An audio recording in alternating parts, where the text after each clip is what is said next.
Hubungan NU dan PKB semakin renggang. Dalam hal ini teringat dengan pernyataan Ketua Umum PBNU Kiai Haji Yahya Khalil Stakuf yang tak ingin menggunakan nama NU terlibat dalam kegiatan politik praktis.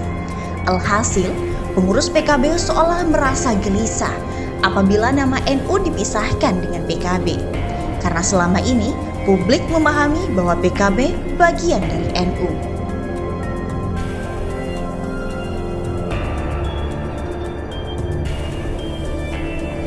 Dilansir dari demokrasi.id, pengasuh pesantren Bina Ihsan Mulia Cirebon, Kiai Haji Imam Jazuli memotori sebuah gerakan ngaku NU wajib ber-PKB dalam menyikapi situasi terkini hubungan hangat antara NU dan PKB akhir-akhir ini. Kiai Imam dalam kapasitasnya yang bukan pengurus PKB, bukan pula pengurus NU, namun sebagai NU kultural, menyatakan kecintaannya terhadap NU yang kafah alias total. Menurut Kiai Imam Jazuli, harus diakui dengan jelas bahwa PKB lahir dari rahim NU dan sebagai alat politik NU.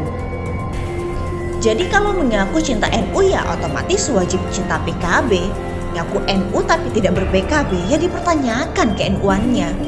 Paling tidak seperti emas cuma 15 karat. Kata Kiai Imam Jazuli pada Rabu 2 Februari 2022. Alumni pesantren Lirboyo ini menceritakan kisah ayahanda. Dulu Kiai Sanusi Gunung Puyuh Sukabumi itu secara ubudiyah atau perilaku ibadah ala NU total. Tetapi secara politik tak mau memilih NU tapi memilih Masyumi. Maka lahirlah Ormas PUI atau Persatuan Umat Islam yang didirikan bersama Kiai Abdul Halim Majalengka. Jadi PUI itu bukan NU karena belum kafah dalam ber-NU-nya. Katanya, padahal menurut Kiai Imam semestinya sadar politik adalah aspek terpenting yang membesarkan jamaah dan jamiah NU. Itu yang dicontohkan oleh Wali Songo, khususnya Sunan Giri, Sunan Gunung Jati. Jalur politik langkah yang paling cepat dan tepat untuk dakwah lebih luas. Jadi kesimpulannya ngaku NU wajib ber-PKB. Katanya, untuk itu Kiai Imam merasa perlu menjadi motor penggerak gerakan ngaku NU wajib ber-PKB. Gerakan ini diwujudkan dengan mencetak ribuan kaos bertuliskan jargon tersebut. Saya kadang membayangkan jika warga Nahdiyin yang konon berjumlah 80 juta itu 30%-nya saja sadar politik, yaitu dengan ber-PKB. Tentu PKB akan menjadi pemenang pemilu di 2024 dan itu akan menjadi kemenangan Nahdiyin. Tapi kesadaran politik seperti itu pasti tidak disenangi banyak pihak. Bisa jadi ada pihak yang didorong untuk memisahkan NU dengan politik PKB. Dengan mencairkan politik warga NU menjadi multipartai atau bebas partai apa saja. Tujuannya agar lemahnya partai politik milik NU sehingga secara politik NU itu lemah. Itu hanya dugaan saya saja sebagai orang yang awam politik.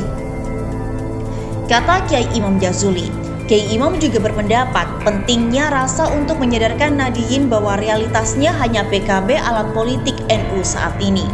Dan hanya PKB yang terbukti konsisten berjuang secara totalitas untuk pesantren dan NU. Nahdiyin berhutang banyak dengan PKB. Bahkan saya lebih heran lagi jika ada yang ngaku Gus Durian, tapi membenci atau paling tidak antipati terhadap PKB. Padahal Gus Dur lah yang mendirikan PKB untuk kepentingan politik Nahdiyin. Katanya, memang setelah berakhirnya Muktamar NU yang memilih Kiai Haji Yahya Khalil Stakuf sebagai Ketua Umum PBNU, hubungan antara PBNU dengan PKB akhir-akhir ini sedang hangat. PKB di bawah kepemimpinan Abdullah Muhaimin Iskandar tampaknya tak semesra dengan PBNU ketika dipimpin Kiai Hajat Akil Siraj. Beberapa kejadian seperti dipanggilnya pengurus NU Banyuwangi dan Sidoarjo oleh PBNU dan mendapatkan arahan Gus Yahya tentang sikap NU di politik praktis, serta tidak hadirnya Muhaimin Iskandar di acara pelantikan PBNU di Kalimantan Timur menjadi indikator hubungan PKB dan NU akhir-akhir ini sedang menghangat.